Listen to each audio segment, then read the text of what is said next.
Hello, everybody. Welcome to the Deep Drop for another episode. This is a fishing podcast. If you're new here, my name's Luke McCredden and Adam Ring is with me. And Adam, we talk a lot about fishing, you and I, and we muck around and we sort of take things in all different weird directions. But every now and then we have someone on who makes perfect sense of what we're talking about.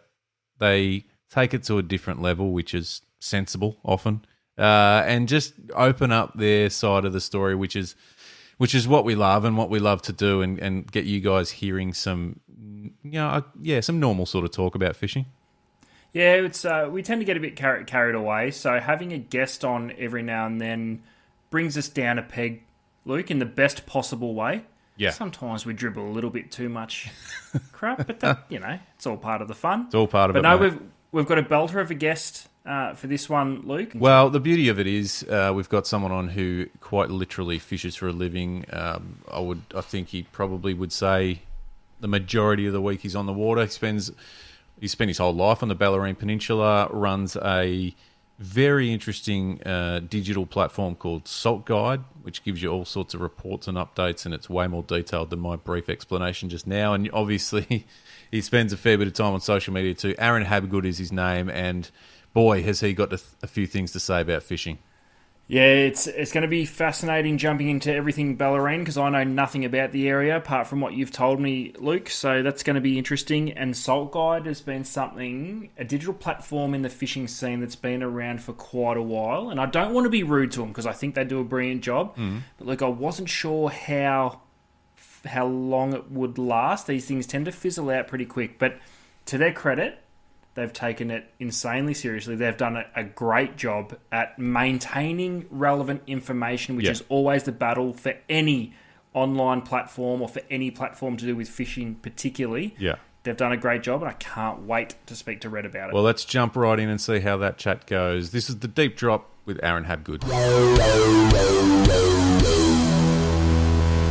Oh, can I just ask, are we actually recording? Yeah, we're recording. Oh, sorry, I didn't realise we were recording. Sorry, I was only Game playing. on. Sorry. I didn't realise. No, I don't usually carry on like that. But hey, mate, carry on what you want. That's what we do. On. This is what I said to you in a message during the week. This is the Deep Drop. You can carry on like a dickhead. That's exactly what Adam and I do most episodes. I wanted a screen come on the screen, little action thing, and sorry, we're mate. Alive. So I can, No, I'm joking. It's not in the budget, mate. It's all good. There isn't much of a budget. But no... You've clocked the Bellarine. That's what we're going with, Aaron. And whether you like it or not, tell me something on the Bellarine that you can't do. I wouldn't say I've clocked it, but I've definitely done my Ks out here. Like, it's every day is changing and learning, and like there's all things. I'd like to say with the hours I've done out here, I have a very good idea with what's going on, and you'd want to hope so with the amount of time that I've put out here. Especially like the Queenscliff region into the bays and obviously offshore and whatnot. I like challenging myself, so I actually like going to new places and doing things too, because it's pretty repetitive here and at times, and you got to work out basically. Sort of each day, you know what's sort of going to happen. You know if you're going to have a good day, or you know if you're going to have a bad day. Like you can put everything on your side. Like you can try and I guess basically. If, for instance, say tomorrow I've got a light easterly wind, right? The tides are dropping out. There's no swell. The water's going to be crystal clear. I like fishing for big whiting down south. It's not the time to do it. So what would you do instead of that day, on that day? And so what I'm trying to teach people is don't feel like that on Monday because you woke up and you want to catch a snapper, but you can fish Friday. It's not the right day to chase that species, and if you want to actually catch something, don't go on that day. So that's probably the thing that I do the most is the fact that I'm on the water each day. I have a full-time job, but I have a job that involves me being on the water. So it's not actually like I have to go for that species on that specific day. I can choose, chop and change, and I respect that people have their own work and their own job, and they need to get their fix for that species when they can only target that species. But if you want to go home with something, it's about learning your prime times and I guess all the elements and factors that come into catching that fish on that specific day. For tomorrow, instance, I'm going to do the tuna. They've been going well. The tides are going a bit slower now. I'm going to go, I think it'll be a bit of an early bite, and they'll plateau out a bit, and then it'll be a bit of a lunchtime bite. So that's sort of my plan tomorrow. Hopefully I get it done early, but just with that bit lighter easterly, the bay's going to be clean. So I head out there and sort of do that instead. And that's sort of what I'm trying to help people understand a little bit, rather than wasting their day trying to catch, say, a snapper when they're not going to catch a snapper, for instance. Isn't that something that I think we should have been talking about for a long time, that I think's maybe falling on deaf ears more often than not? Because that sounds like quite a sensible way to approach it from someone from an outsider looking in, Aaron. Because one thing that, Luke and I, we used to discuss this in the shop days, but seasons have changed. There's no such thing anymore. As there's more information around, we've spent more time in the water, we've learnt things, technology's changed, gears got better. Whiting, especially down the Bellarine, are a 12-month-a-year thing, and anyone try and convince me otherwise, I don't think it's going to happen. They're a 12-month-a-year thing. Oh, whiting, 100%. Exactly. Like snapper, we pigeonhole into these tiny little things, yet the season's actually extended, and that's every year, regardless of what the weather does. And now we've got the introduction of bluefin and kingfish, which seem to be annual occurrences, not just one here or there. How do you find the response when someone asks you, I want to catch a snapper, and you go, well, today's probably not the day, how about the whiting? What are you sort of met with there? Are they like, no, I want to catch a snapper? The biggest thing that I met with all the time is they've only got certain days. So, say they work Monday to Friday, they've got Saturday with the kids and family, they've got sports, footy, or they've got cricket or something on that day.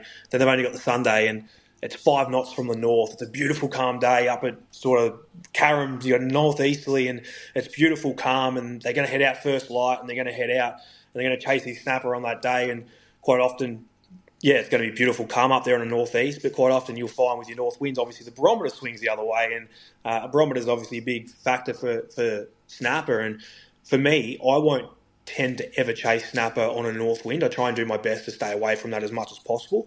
It's a little bit hit and miss for me, for pretty much everyone. So what it's trying to do is and this is the snapper talk as such, but it's trying to explain to them that, all right, you give it a go in the morning maybe, but don't commit 5 hours to it or 6 hours, because you might, in the middle of the peak season, yes, you might get lucky and you might have a great day out because it's the middle of the season, they're spawning, they're active, and that's your best chance of getting them, and you got a very good chance of that happening. But if you actually follow, especially what the charters do, and you actually follow their patterns of when they catch fish, the majority of them, you might see 1 or 2 bad, but the other 10 don't on those days. And if they're the guys that are going to catch fish. That's who I look at to sort of know what's going on. But it's about also travelling to where a species is too, and that's a big factor. That a lot of people are really lazy, and unfortunately, humans we are lazy. We do everything that's easiest for us, and you'll find with my fishing and I guess the guys that catch fish is basically we're willing to travel when we need to travel, whether it's on water or in car. But what it does is it puts everything in your favour. Now, I get people all the time messaging me. They live in Altona or up that way, Williamstown. Red, can you put whiting areas up, this here, this and that? No, I just won't do that, because I'm going to put a mark where I've caught, I personally haven't caught a lot of fish up there, but I know fish have been caught there, but the chances aren't in your favour. What I respect you to do, if the weather conditions are suitable, you're in Altona, either put in that side Werribee if you're comfortable and drive across, if it's safe to do so, to St Leonard's, where you're actually going to catch fish, or launch at St Leonard's. Spend an hour and a half in the car, but if you were to chase those fish in Altona or Williamstown, and you spend, say, 6 hours out there and you get 4 whiting, you've spent 6 hours there anyway. Why don't you put an hour and a half in the car either way? You got 3 hours and do 2 or 3 in your fishing, and you're actually going to catch 2 to 3 hours of fish, rather than just sitting on the boat for 6 hours and doing nothing. So I know it costs a little bit with fuel and that, but you come home with the reward.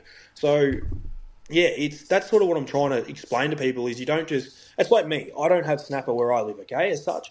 Clifton Springs is a good snapper place. I call it the swamp in there. I'm not a massive person fishing in there. I actually don't like the swamp too much. It's non-tidal at all. It's very unpredictable. It's very shallow water, 10 metres max. It's not a place where consistency happens all the time. You've got to sit and wait a bit more. So what do? I launch at St Leonard's and I head out to where the snapper are. I fish that Frankston, Mornington, Carrum region. I fish there. That's what I do. And it takes me 20 minutes to get the St Leonard's ramp, then it takes me 35 minutes in the boat to get there. But I catch fish every single time I go over there. And I pick those days then I'm going to catch fish a bit more. So it's about choosing your times. If you can travel, there's so many different elements that come into play. But if you dumb it down, there's not a lot to it if you do the basics right. And then if you want to get more creative and get a bit further into it, and then that's up to you and I guess your fishing ability and how far you've come along. It's not hard, Adam, to hear why the information that Aaron and the crew give out on Salt Guide is very well followed and respected. And I kind of wanted to touch on that. I mean, we could talk about the ins and outs of exactly what we've spoken about there, some of the fishing you do. The Salt Guide piece for me is really interesting, mate. Over the years, Ads, you and I have spoken about various things that have popped up, digital sort of, whether it be in the form of content or websites that are giving information or whatever it is. And we've spoken about it in the past that we've seen them come and go fairly frequently and that not a long lifespan. I remember when Salt Guide came to life and it popped up and we spoke about it, Adam, and went, oh, this is interesting, cool, it'd be cool to see how this goes. And fuck, I don't know, how long's it been around, Aaron? Because I was about to say... 6 years, nearly 7, I reckon. Yeah, right. It might be 7 this Australia Day long weekend, 7 or 6 this Australia Day. Well, I mean, that's an awesome achievement in itself, but it's also... it's not just hanging around. Like you see it, you know, whether it's on socials or just the stuff that you guys are producing, and go, fuck, there's a reason this has got some longevity in it, and I think it's great, mate. I think hats off to you, and I mean, talk us through the whole concept of it. If anyone's listening that doesn't quite or hasn't seen it or doesn't quite know what we're talking about, I'll throw to you, Aaron, mate. Give us a rundown, a snapshot of what Salt Guide is. Yeah, so basically it's just an online platform from what we've been discussing so far, like your time frames and tides and this and that. We try and simplify it all for the average punter right through to the most experienced punter, and we do that via our weekly fishing report. Our fishing report isn't just a fishing report that comes out and says there was 12 snapper caught off Clifton Springs, because those snapper are dead. So they're gone. they're not relevant to you. Just because there was 40 whiting caught at St. Leonard's last week in that report that's now being caught Monday, Tuesday, Wednesday, the fish got caught, report comes out on a Friday, it's not relevant to what's happened. Yeah, it puts you in the right area. But if that moon phase comes and you've got the slow tides, for instance, next week, then that's not relevant to you in that area. It's not going to do that. So what we tried to do is put it in a written platform each week, or we do, not try, we do. We put it on a Thursday. It comes out ready for Friday, Saturday, Sunday in particular, because that's the majority of when people can fish. And we basically predict with our tides and just obviously what we've learnt over the years and whatnot, tides, moons, whatever weather we've got coming regarding winds, rain, storm, whatever it is. Takes me about 2 to 5 hours to write. It's a bit shorter in winter, a bit longer now. Than tell me right now, trying to cover freaking everything. I tell you what, it's a headache every Thursday morning. It takes me, like I said, a long time to do it. And we've just basically explained. So the marks, like we put marks up, and don't get me wrong, all our marks are proper. But the thing is, it's not what we're trying to implement. It's not actually about the marks. Like, the marks are great. We love the fact that we can put you in a spot. I say that. It's a spot, but an area too. So like St. Leonard's, there's fish in this area. I know there's fish coming in here, boys, go here. But you can go there I could give you my whole GPS right now, and if you don't know how to fish the marks properly on the times, you'll catch not a single thing. You can have every single mark. So it's not necessarily about that. It's about utilising our website properly, and that's where our videos come into play. So we've got thousands of tutorial videos from tying a hook on to understanding barometer, to understanding when I like to fish snapper, like that southwest wind, or fishing in shallow for snapper when that wind blows hard and that night before and that morning you get in shallow, or the whiting, you've got the swell comes up out in the ocean, pushes up, you've got that sort of 2 to 3 metre swell starts to kick up, that dirty water's going to push in on that flood tide. So I will read the predictions, and then I just basically write it all for you for every single species that's sort of on offer at the moment as much as we can. It's got heaps of benefits on there, like the crew card. Remember the old entertainment booklets that used to come out? You get 10% off Macca's, KFC. It's basically the crew card. You join the Salt Guide crew, you get this discount. So it might be 10% off Melbourne Marine or 15% off servicing or whatever it is. There's heaps of stuff on there. Bob's Gumboot, like you can go through it all. There's plenty of stuff on there that basically gives you a discount, recipes, teaches you how to cook. Everything's in that one-stop sort of boating shop that teaches you like tying a rope up. Like the amount of people that I watch at the boat ramps that just can't do a figure eight around a cleat and just one little half hitch, and they complicate it and they can't undo their knot. Like just simple things right through to catching a barrel bluefin tuna, crimping a lure. So like there's a lot of stuff on there, and I'll be honest with you, we've copped a fair bit of hate on it regarding the mark side of things. We've copped it pretty hard from certain people and a lot of people. I was actually going to ask that if you've copped any backlash on giving it, the giveaway of marks and special locations. Marks are an absolute devil of our industry. Because they're so wrongly interpreted. It's frustrating. What you've just said, Ads, is pretty much absolutely spot on. There's certain things that I know what to respect. There's things that I know to respect that I haven't worked out or I haven't done that I stay well and truly clear from. It's not for me to ruin for anyone else as such, if that's the word you want to use, ruin, which I don't think is the right word. But I respect the old Queenscliff boys and some of their areas and stuff that I do fish, but I respect them. And I don't want... There's places that only they know where it is, and like in the deep water in 15 metres, this massive tide on the end of a flood tide, when the small tides, we can get into this one big sand hole there. I'm not going to put that on there and have people there because I don't fish it myself, and that's their job. What I can do, though, is I can put you in my areas where I fish, in areas that you're going to catch the same bloody fish.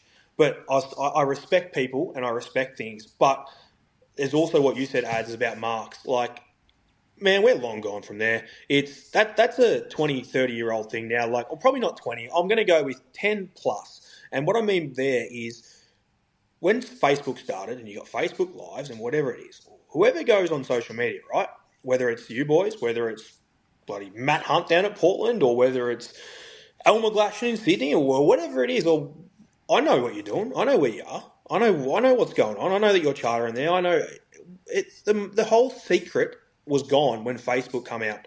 And it just blows my mind the amount of people that go onto social media. And I know we go into a bit more further depth, but like if you have any sort of knowledge on fishing, you know what's going on to basically the degree on what everyone puts on social media. And we were just one step ahead of it with what we did, I think.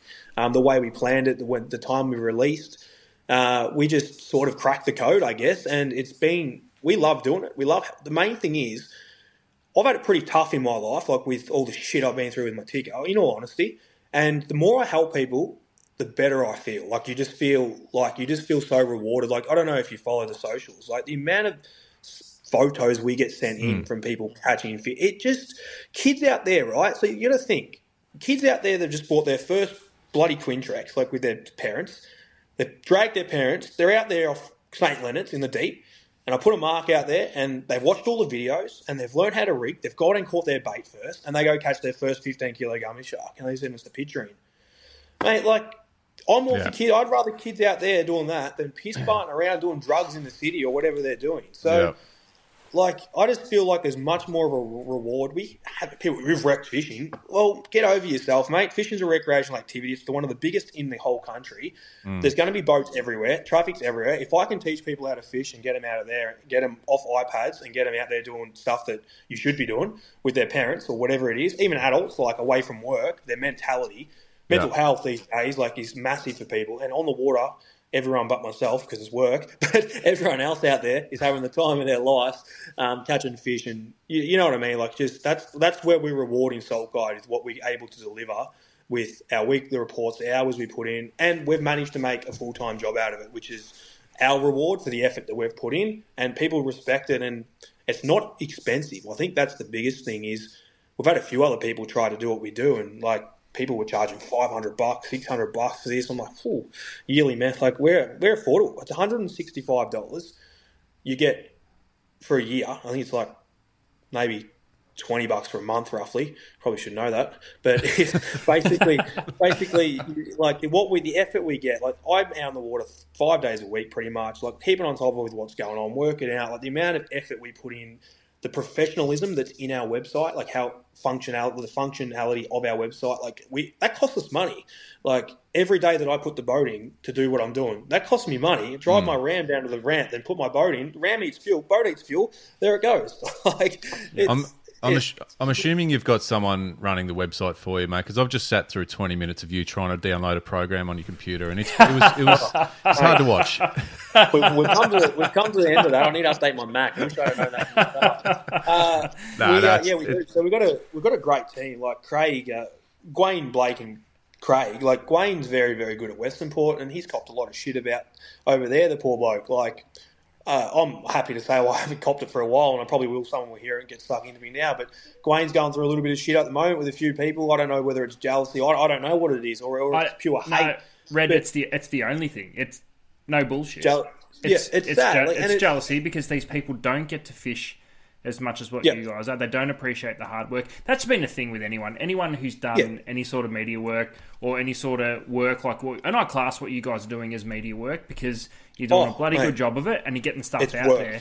But I think everyone, it's kind of what we all need to realise is to just take a chill pill sometimes and take it for what it is. And speaking about marks, GPS marks, they've been a controversial thing for as long as I've been working around fishing, and it's been quite a while.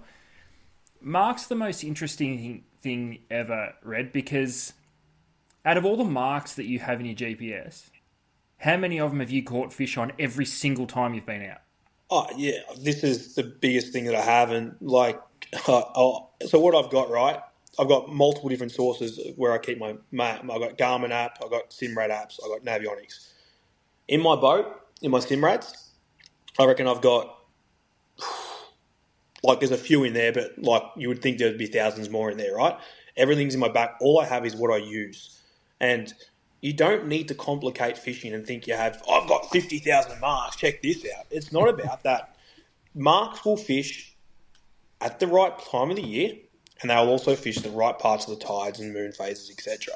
So, yes, they're relevant. You need to have marks in areas, but you don't need to have 50,000 of them. And what we're trying to harp on is my marks will be repetitive on Salt Guide. But if you're smart enough to work out when to fish that mark repetitively every single day like I do, I'll take my hat off to you. I'll give you a bloody get rid of your membership if you don't need it. But I guarantee you, out of all our members, there wouldn't be 10 that could probably do it, maybe 50. Because they don't have the time. They've got full-time jobs. They work. They got life. They can't go out there and do what I do. And shit, I've fished the flood tide this whole week, haven't caught a fish, but the ebb's going. What's the difference? I sit at home, look at the charts. All right, what's happened here? What's happened here with the swell? All right, now I know exactly. Well, this is not so much now. This is more in the past when I was learning it all. I started when I was 15 on a charter boat. So this is my 16th year actually working in the industry, and I fished my whole life here with my parents and mates. And I've taken everything in, especially locally. It's just one of those things that what we give you is second to none information. It's written down in front of you, and for average Joe out there or the most complicated guy that wants to take their fishing to the next level, that's what the platform's for, realistically. Yeah. We won't harp on about these haters. They can all... no, they don't deserve time, to be honest with you. Fuck off and suck about something else. But home base for you, Red, it's the Bellarine? Yeah, so I'm in Ocean Grove, where I sit now, and it's been a great place to be brought up here with the beach, surfing, diving, and fishing, obviously. And I want to hear from you the development of that side of the bay over your... I guess let's just take your, professional fishing years, because I grew up and worked over the other side of Port Phillip Bay with, say, Carrum to Mornington. Yep. The Bellarine to us when I was working in Cranbourne, it didn't exist. We might have heard of a few whiting caught during the winter. St. Leonard's. It's St. Leonard's. Or we might have heard of a gummy shark from the Simmons Channel or something. Has it always been that good? Or is the Bellarine just in a patch right now where shit's happening? Because with the offshore fishery developing, and I want to talk about that in this podcast too, because that's something that is endlessly fascinating to me, because I don't think it gets enough attention. Where have the huge has whiting fishing always been that good on the Bellarine? Has the offshore fishing with bluefin and kingfish always been this good? And from where I'm from, we're just late to the party. Where's it been, and what's the progression of the Bellarine over the last 16 years? So bread and butter fish, squid, whiting, flathead, gummy sharks. It's always been as good as it is. It's always been. It's good. Now, we never used to have the boat traffic down here like we do now, and it's safe to say that you're probably looking at me, the one that's probably, I guess, nearly put it on the map, I guess, in a way. I'm probably one of the bigger on the social media in this way, regarding my work and the platform I've managed to build. I don't say that in an arrogance way in the slightest. If anything, I'm actually putting myself down. But there's not really many people down here with a big platform. And like, I remember starting out here, like Queenscliff, no one was at the ramp. Like, even when I was chartering, like, yes, it was busy maybe on a Saturday during peak, but other than that, now, nowhere near what it is now. Like, during the whiting fishing, like these, I get big winter whiting, right? Like 50 centimetre plus fish. Like, we clean up down the southern end of the tide. There used to be just me and the local guys there. Now, like, it's big. And this is probably where Salt Guide has impacted a little bit. There is more traffic in areas that I fish, and that's just a part of the package. But, yeah, it's the fishery is absolutely incredible down here, and the problem with down here though is it's all tidal dependent, and that's where it can get very crappy fishing too, and that comes back to what we spoke about at the start of the podcast. If you just joined in, it was more talking about like picking your times when to fish. Now, it's very, very temperamental, the whiting fishing down south. St Leonard's nowhere near as tidal impact. You can get small fish pretty much all year round, pretty much all there. You might have a dead spot in July as such, but other than that, pretty much all year round you can get some sort of feed out of St Leonard's. But Queenscliff, if you rock up out of Queenscliff near the ferry terminal, turn left and head to the grass beds there, and you go there and see the bottom, you're not catching a single fish. You're just not. Where if you get a bit of swell and it's pushing through, you're going to have the best whiting sessions of your time. Now, goes to your kingfish and tuna question on the aspect of it. I remember fishing the Rip back when I chartered, I reckon 15, 16, 17 years ago when I was Rip Charters. I was with them for a long time, and it was only us and 3 other charter boats and a couple of local boys on the Rip, and we caught kings in there for years. And social media obviously kicked in, and that's when the traffic starts to come down to what the Rip is now, when it's very, very busy. But I remember, literally, I've got photos all through my phone. I actually had a memory come up only a couple of days ago. I seen on a charter when we had 15 kingfish from sort of 14 to 18 kilo just on the deck there out of the Rip, and there was no boats there. Like, no boats. The tuna aspect of it, I've always caught tuna in the summer out here the whole way through, but as bycatch. There was never... Even 15 years ago or so? Yeah, we caught them all the time as bycatch. Yep, I remember, like, we never caught, I'm not talking 50 a season, I'm talking like 3, 2, 1, 5. Like, there'll be a few spasms of boats. Bycatch for what? What were you fishing for? Fish, always kingfish. Ah, and you were getting tuna. Yeah, okay. Yeah, so back at Point Lonsdale, we'd be trawling for kingfish back there, and we'd always pick up, like, every season. If it wasn't us that caught them, it was one of our, like, people that you know. So, I said, there wasn't like it is now in the slightest. And what I get as well is people go, oh, you probably didn't know it was out here, this and that. Well, you don't reckon I saw 50,000 mutton birds in one spot diving into the water when 50 or the water rippling like this going crazy on a calm day? You don't reckon we've seen that? Do you think there's a fashion element to it as well, though? Like, it didn't pique your interest that much back then. Whereas now it's kind of the gear's cooler and there's more opportunity to have a bit of fun. Or it definitely piqued my interest because we were chartering down in Portland during the winter. So, yeah, right. Gotcha. We were tuna fishing at Apollo Bay. I was in Apollo Bay actually, probably a lot more than Portland. We did the Apollo Bay side of things, and we were always down there doing the school run of tuna. Like, when I say it might not have been exactly 15, it might have been, say, 13 years ago. Like, I'm trying to think of, I can't think of the exact, but yeah, long time ago. But there was nowhere near, the schools were never here like they are now. There's no possibility. Right. Like, I drive out of Bowen River right now, and I literally drive out, so I'll go out tomorrow, and instantly I just start looking for fish. Yeah. Like, all the areas the fish are in are that pretty much that, say, 25 to 50 metres, and that's where all our fishing's done out there, whether it's snapper or gummies or flatties. The tuna are all there, and they're like, you just haven't, now they're just prolific, they're everywhere. And it's not, you got to remember, it's not here that's just seen, it's Welsh Pool now, it's like down, like, it's not, there's numbers of the biomass of these fish are just getting out of control, and it's definitely the fishing down here is, is our fishing. I'll give you a tip. Our fishing down here is so much better than in say Queenscliff area as such. So Sorrento, Queenscliff, St Leonard's is 100 times better than what it is at the top end of the bay. What have you got at the top end of the bay? You got snapper season from, let's be honest, say end of October to November into December. Then everyone magically shuts off them and they think they're gone. And I guarantee you they're still there and they'll still be eating. It's just that I follow what people want to catch, so people don't fish for them. Guarantee you they're there. Now, after that, other than a few squid areas or a few flatties, you don't have that. So I can head out of Queenscliff tomorrow, right? Turn left, look for some eggs, get some squid, and then I can jump on the whiting once the tide starts.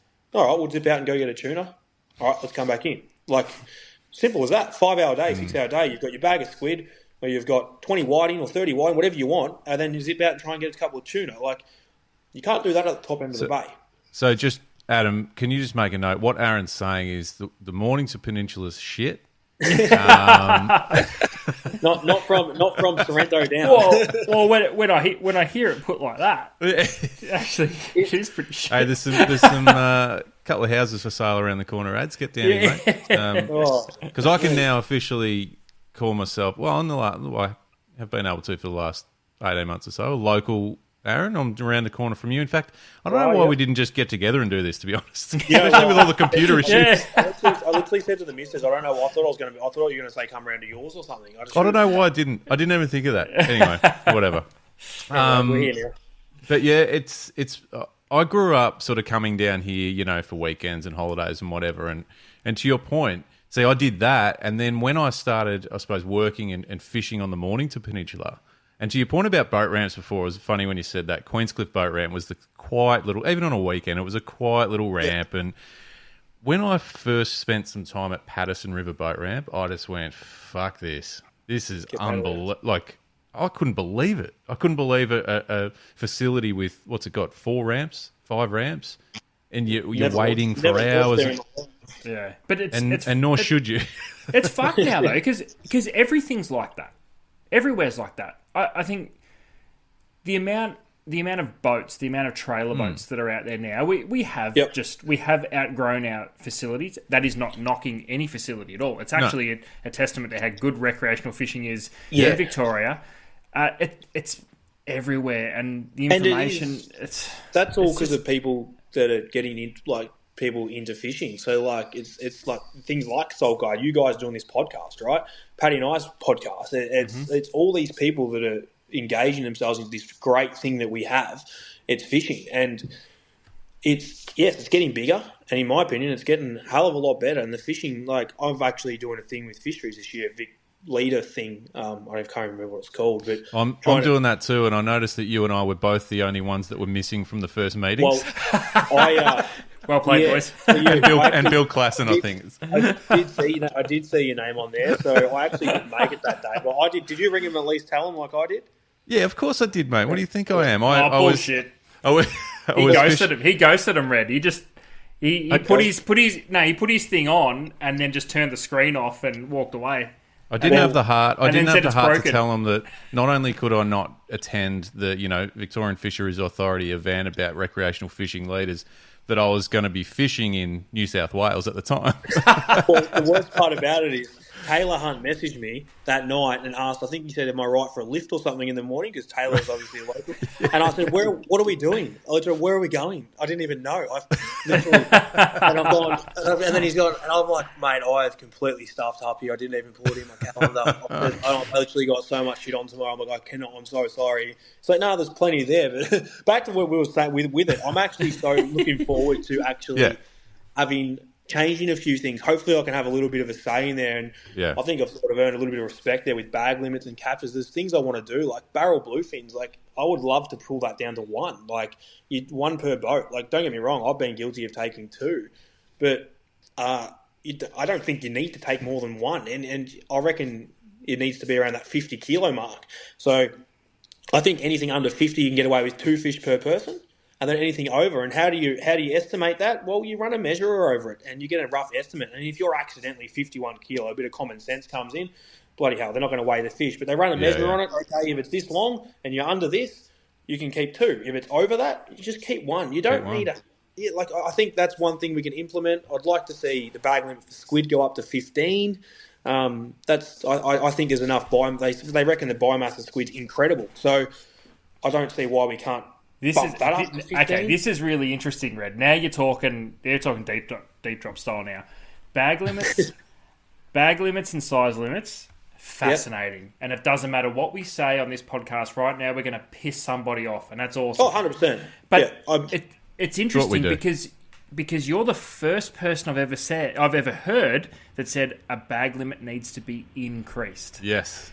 And I want you to elaborate on it, because I think conversations about this sort of stuff in this manner are critically important, because we have understanding. We have the good people at the VFA doing studies on calamari. It's been happening for years, and I hope one day we can get Dr. Corey Green on this podcast to talk about it, because it's incredible information that will help recreational fishermen.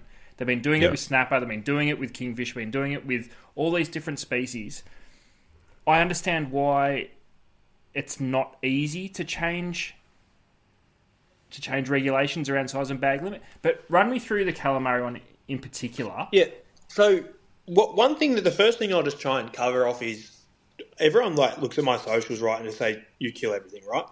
Like, that's honestly, I get that. Like, I do cop that a bit. The only thing I really take a lot of is whiting. For me, I'm not a massive eater of whiting, but every time I'm on the boat, just to make it a little bit understand what I do on a day, I fish with people, right? So say I fish with you two boys tomorrow. I fish every day. I don't eat much fish. If we go out I'll let you have all the whiting. I very rarely actually keep anything for ourselves. I keep usually some for mum, Kari's parents, and whatnot. I usually keep it say 20 fillets, 20 or 40 fillets, right, max. I'm sorry, in a week. I don't actually keep much. I usually only keep what we're going to use. All the bluefin, right? I might keep one. Like, I very rarely keep some blue, unless someone on the boat wants it and it goes to use. So I just want to make it clear, I don't just... Fish doesn't go to waste in the slide. I'm not just saying this to cover my... In all honesty, it's like I've got 2 bags of whiting in my fridge, not even in the freezer. That's all I've got at the moment from a couple of days ago. So, and it's all skin for us to have, which I fed the kids. But with your squid and whatnot, like, your 10 squid, for me, squid's probably the most valuable thing for me, whether it's eating or catching, and I can't... eating or bait, sorry. And I can't actually keep up with my stocks of bait for the year. And it's not just me, it's all the guys that work for a living here, and it's very expensive to buy in your bait stock. So for us, and during this time of the year, a bit earlier, when they drop their eggs, I try to put couple of hundred squid or more in my freezer for bait to get me through till this time next year. Now, I do the whiting, there goes 4 squid. I do the snapper, there goes 6 squid. I go offshore, there goes 5 squid. So all of a sudden, there's 30 squid, 40 squid going in a matter of seconds. Like, it doesn't take long for it to go on bait. I think the numbers of squid through our bay and all our weed beds, whether it's up the top of the bay or down Mount Martha region or right through to Sorrento, right through to Queenscliff and right through to Clifton Springs, you can pretty much get a bag of squid nearly every single time you go out. And if anything, it doesn't take long.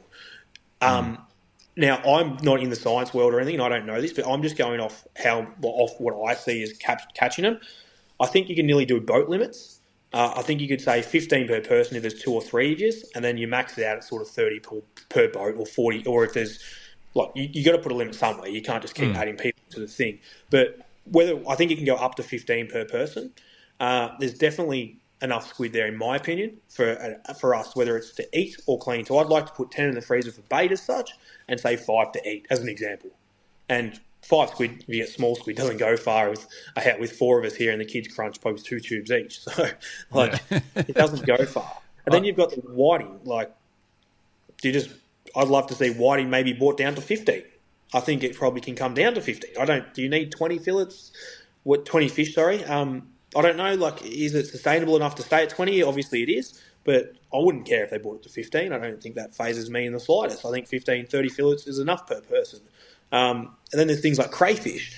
Now, this is a controversy topic, and obviously with the commercial sector and everything that gets into here, and unfortunately I believe it's going to go the other way, but the amount of days we have to dive for crayfish, right, is near to bloody nothing in Victoria.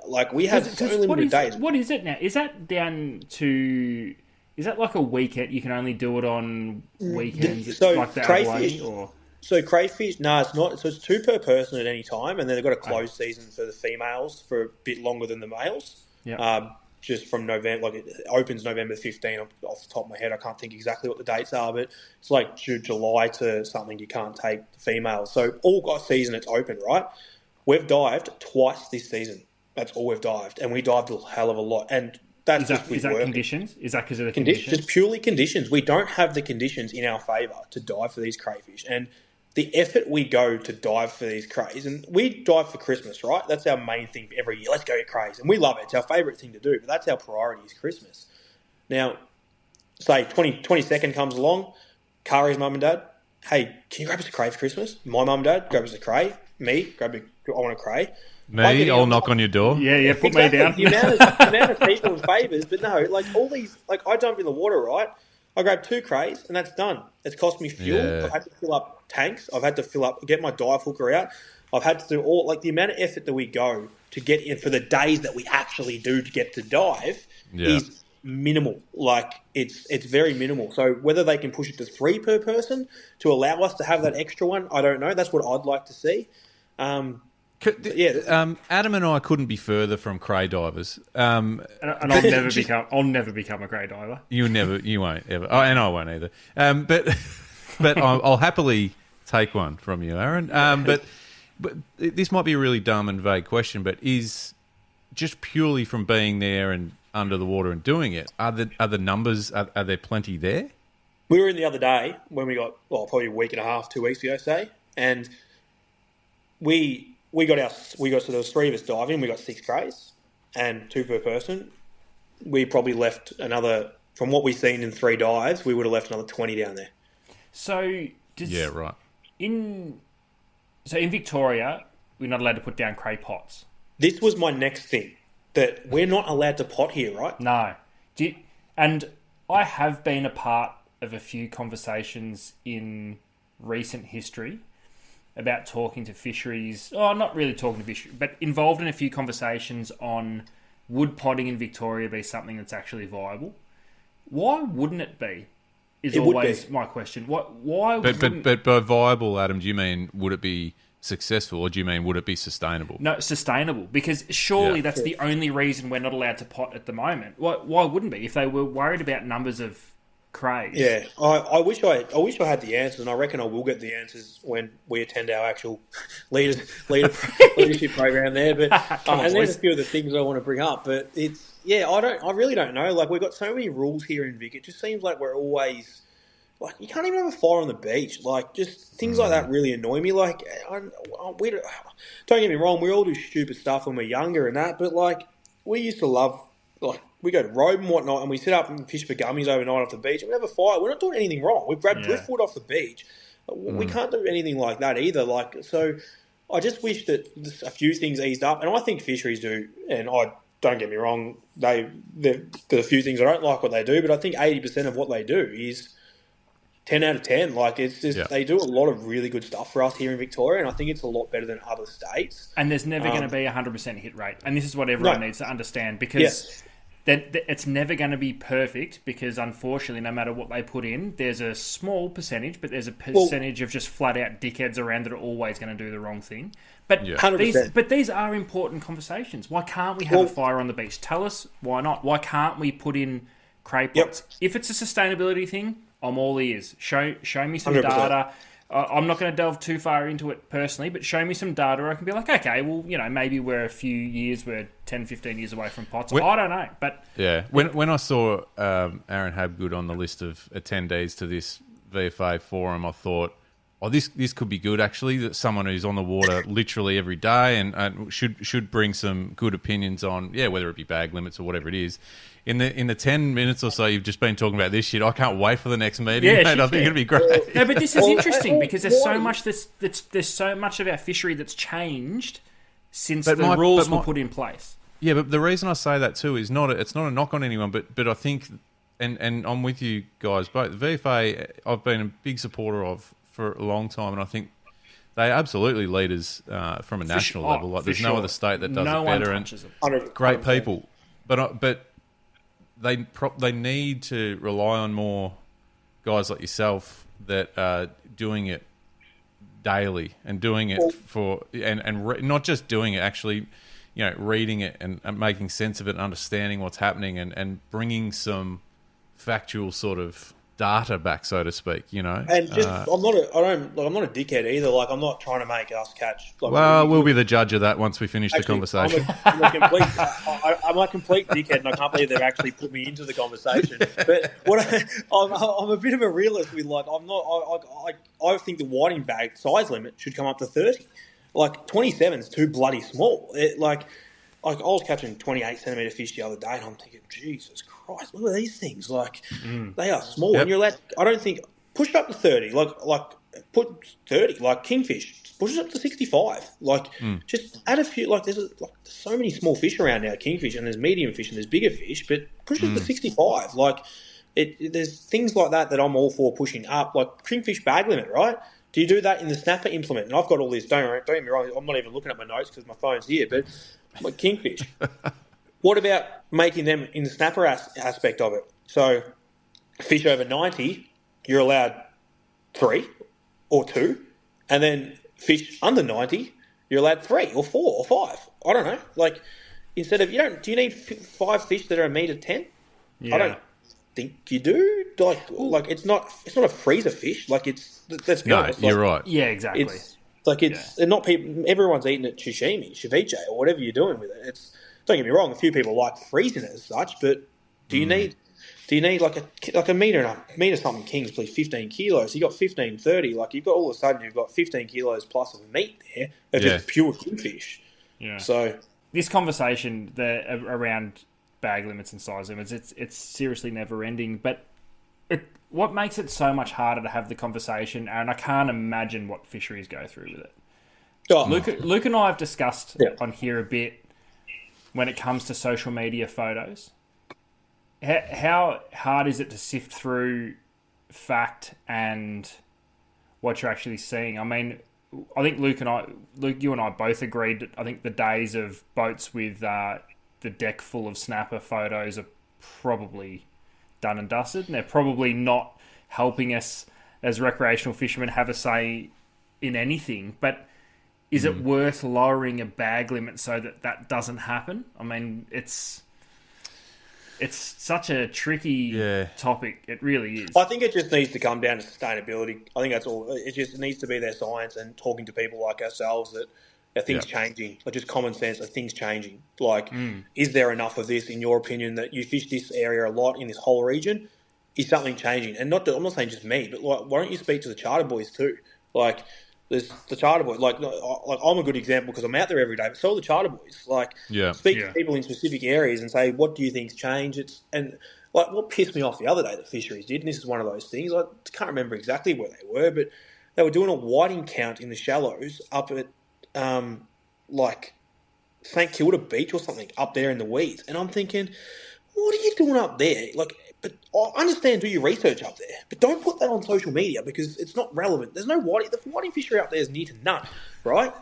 Like, advertise that you're at St Leonard's doing the whiting study because that looks better and it looks like, righto, you're looking in the right areas. So things like that, well, I'm going to bring that up too. Like, why'd you put that on social media that they're in whatever they were? I sent it to Craig. He couldn't believe it. Like, what are you looking up there for? And I think, like, sometimes I think with their research at times, like, they say, oh, the pinkies, this and that, the patterns that do this, the patterns that change. Like, yes, I understand what they're saying with size that grow, but in my opinion, we have the same size fish that come through the same areas pretty much every single year, right? So pinkies off St Leonard's, okay? I've been catching them there this time of the year for whiting this big for my whole life. You very rarely get anything bigger. You might get a 28. You very rarely get anything bigger. Now, the charter boys, you got gone fishing charters, cross-country charters, right? They work out of Queenscliff, offshore Barwon Heads. The snapper they catch, right? They fish for snapper all year round. Majority of their fish are from that 35 to 45 centimetres. That's what they catch. I charted up there 15 years ago and I caught the same size fish, and then you get your few patches of bigger fish. They don't get bigger in that area as such. Then you go to the dumps. I fish dumps a lot in Port Phillip Bay, right? I catch the same size fish. They're not all 10 kilo fish. I think it's about talking to them and saying, right, I understand all your research and your counting that you're doing, but explain to me then, if you're saying they're going to be bigger at this point, in 3 years' time, where is it? Does that make sense?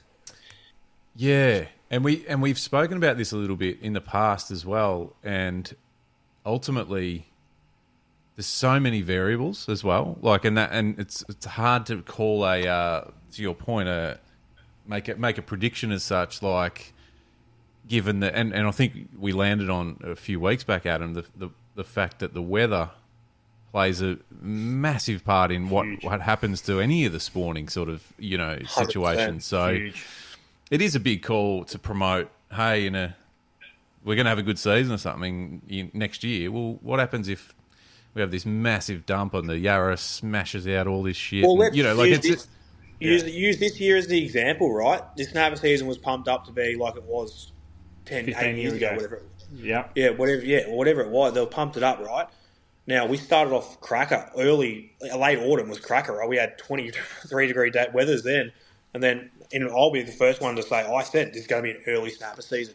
It's not to do with the stocks. It's to do with what you just said. It's to do with, I believe, stocks is important, obviously, but it's to do with what the temperature comes to play the aspect of when the fish are going to feed, and sure enough, snapper season didn't start off properly till mid-November. It was not in full swing until mid-November. I thought it was going to be October, start of October, early days. And once that weather changed and it went to crap again, it didn't fire. Yeah. It just didn't. And there was a short period where it was red hot in that spawning thing, and then obviously people taper off it and now. But it's just, these tuna out here, they're late because the season's late. 2 years ago I was getting them a bit earlier because it's a little bit warmer. This year, I reckon they're 3 weeks behind. They've just turned up now, where I was getting, this time last year, I was catching fish after fish. Now they're just really starting to get into their numbers now. 3 weeks behind, which same as a snapper. Yeah. I am curious about the hottest summer on record, when that's going to start. Yeah. And when it gets dry too. I know what you're about to say. I saw a video that you posted. You were rugged up like it was the middle of winter. It was ridiculous. I was pissing down rain and I left. I knew. So I woke up in the morning, the alarm went off, and a mate messaged me, "We still going?" Yeah, well, why wouldn't we be? 20 knots southwest with the wind. This is where you and I differ, Red. I would have been going, no, fuck no, go back to bed. This is where my mate's very confused and saying, I used to be that man, I tell you, now I'm the complete anything. Oh, don't get me started. He was so confused in why we were going, but I hadn't fished for a couple of days, and I'm like, I need to get something. The weather's good for the weekend for work. Yeah. I didn't realise it was raining, did I? I walked outside and it's been pissing down, and I just went, and he was on his way to mine already, and I was just going, oh, my God, what have I done to myself? Anyway, we got the whiting, but I got out of there as quick. You've never seen me catch whiting as fast to get it on. Get it on quicker. So, and that's the one thing with work too. I'll be honest with you, I'm actually going through a little bit of shit with work at the moment. I started cancelling about sort of 10 weeks ago. So 10 weeks ago, I started cancelling to try and help with everything. So my heart's been screwed for a bit at the moment, and comes back to what you said before about getting out of bed to go fishing, right? In those days where back 5 years ago, right, when Salt Guide was in full swing, 4 years ago, and I was the only one out there. I did my hours, and before that, I did all my hours. Don't get me wrong. Now, 2 years ago, a lot of stuff got taken away from me with my heart, and so mowing the lawns, for instance, it's hard to do for me, or putting your shoes on. Actually, to be honest with you, I couldn't even stand in a shower with a kid and hold it. I had 17 ambulances from home. It was nasty. So, it's, for me now, what's happened is everything's hard. So hooking up the boat in the morning is effort for me, this and that. And it is proper work. So, now I go out for work and I'm in a shit place with my head and work at the moment. And what you said before, I do my best to fish the nicer days to try and enjoy it. I'm sitting down with this guy trying to talk about things. I've worked. People think I fish every day.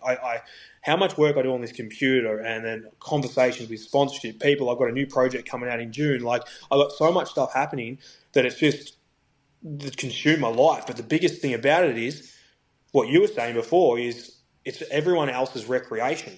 So who messages me tonight if they're going for tuna tomorrow? Everyone messages me. Mates, all my mates message me. I switch off social media, but all my mates, Red, what's going on? What's going on? What can we do this? So it's consumed my life, and it's really boiled up with me with the frustration what's happened to my heart, and trying to actually get control of it again to actually start really enjoying it, because I know I've got the best job in the world. I've built a great platform. Fishing's unbelievable. but I need to somehow get that love back. So on those days that you're talking about, ads, I wake up and go, oh, do I go today?